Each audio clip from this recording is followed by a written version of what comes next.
মৌসুমী বায়ুর প্রভাবে টানা বৃষ্টিতে আবারও জলাবদ্ধতা দেখা দিয়েছে নোয়াখালী বেগমগঞ্জ সহ জেলার ৯টি উপজেলায়। সবচেয়ে বেশি পানিতে নিমজ্জিত রয়েছে বেগমগঞ্জ উপজেলার বেশিরভাগ পাড়া মহল্লা ও সড়ক।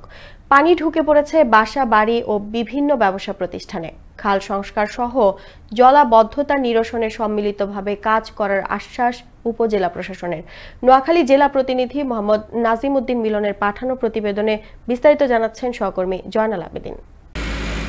লঘুচাপের প্রভাব ও বৈরী আবহাওয়ায় চলতি মাসের প্রথম দিকে ভারী বৃষ্টিতে নোয়াখালীতে সৃষ্ট জলাবদ্ধতার পানি না কমতেই গেল সোমবার হতে থেমে থেমে মাঝারি ও ভারী বৃষ্টিতে নতুন করে পানি বেড়ে যাওয়ায় আবারও জলাবদ্ধতায় চরম দুর্ভোগে রূপ নিয়েছে। বিশেষ করে জেলার বেগমগঞ্জ উপজেলার ১৬টি ইউনিয়ন ও পৌর এলাকার বেশিরভাগ সড়ক, ঘরবাড়ি, শিক্ষা প্রতিষ্ঠান, বিভিন্ন অফিস ও দপ্তর সমূহ এবং কিছু হাট বাজার হাঁটু পরিমাণ পানিতে নিম্নজিত হয়ে আছে। ডুবে গেছে সবজি ক্ষেত, ভেসে গেছে মৎস্য খামার। সরকারি বেসরকারি অফিস, আদালত, শিক্ষা প্রতিষ্ঠান খোলা থাকায় বৃষ্টি ও জলাবদ্ধতার কারণে বিপাকে পড়েছেন চাকরিজীবী, শিক্ষার্থী এবং সেবা প্রত্যাশীরা। নানান সমস্যায় ক্ষোভ প্রকাশ ভুক্তভোগীদের। আমাদের এখানে বৃষ্টি আজ কয়েকদিনের বৃষ্টি, পানি ঘরের ভিতরে অনেক পানি, যার কারণে আমরা অফিসে আসতে পারতেছি না।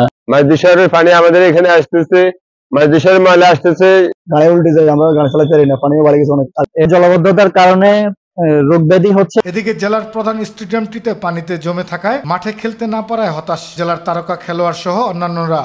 আসলে কষ্ট লাগে, স্টেডিয়ামের যে পরিস্থিতি, গত 15 দিন আগে যে পানি। জাতীয় মানের প্লেয়ার, অনেক প্লেয়ার আছে, কিন্তু বৃষ্টির কারণে কোনো প্র্যাকটিস করতে পারতেছে না। জেলার অন্য সব উপজেলার চাইতে জলাবদ্ধতা ভয়াবহ রূপ নেওয়া বেগমগঞ্জ উপজেলার বাসিন্দাদের চরম দুর্ভোগ নিরসনে খাল সংস্কারে নিয়মিত চলছে খালের উপর অবৈধ স্থাপনা উচ্ছেদ কার্যক্রম। এছাড়াও সকল স্বেচ্ছাসেবী সংগঠনের সম্মিলিত সকলের ঐক্যবদ্ধ প্রচেষ্টায় কাজ করবে বলে জানান বেগমগঞ্জ উপজেলা নির্বাহী কর্মকর্তা। অতিবৃষ্টির ফলে আমাদের বেগমগঞ্জে, চৌমুহনী পৌরসভা সহ বেগমগঞ্জে জলাবদ্ধতা খবর বিভিন্ন জায়গা থেকে পাচ্ছি। স্বেচ্ছাসেবী সংগঠন অলরেডি কিন্তু খাল পরিষ্কারের কাজ করছে। এর পাশাপাশি আমরা খালের প্রতিবন্ধকতা রয়েছে, সেই প্রতিবন্ধকতাগুলো দূরকরণে আমরা কাজ করছি। ড্রেনেজ ব্যবস্থা সচল, খাল সংস্কার সহ খালের উপর অবৈধ স্থাপনা উচ্ছেদ করে পানি প্রবাহের পথ বহমান রেখেই আগামী হবে জলাবদ্ধতা মুক্ত। প্রশাসনের প্রতি এমনটাই প্রত্যাশা সবার। জয়নাল আবেদিন, আনন্দ টিভি, ন্যাশনাল ডেস্ক।